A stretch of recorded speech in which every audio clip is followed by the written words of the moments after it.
இதனுடைய சரியான அளவு. உள்ள இருக்க இந்த துணியுடைய அளவு, மறுபடியும் அதே துணியுடைய அளவு. அடுத்தது டாட்டோடைய உயரம் அப்படின்றது இதுல இருக்கிற அளவு சேம் அப்படியே வச்சுக்கோங்க. அடுத்தது ஆம்ஹோல் டெப்த் வந்து கொடுக்கணும். ஆம்ஹோல் டெப்த்துக்கு மேலே இங்கிருந்து லைட்டாக ஒரு ஆம்ஹோல் டெப்த் வந்து எடுத்துக்கலாம்.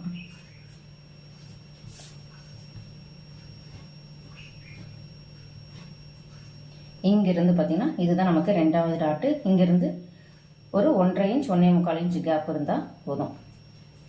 அடுத்தது ஆம்ஹோல் கிட்ட வந்து பார்த்தீங்கன்னா எந்த இடத்துல வருது அப்படின்றத நம்ம செக் பண்ணிக்கலாம். மேலே ஷோல்டரில் 1/2 இன்ச் வந்து விட்டுட்டு இங்கே வருது. அப்போ இந்த சைடு 3 இன்ச் வந்து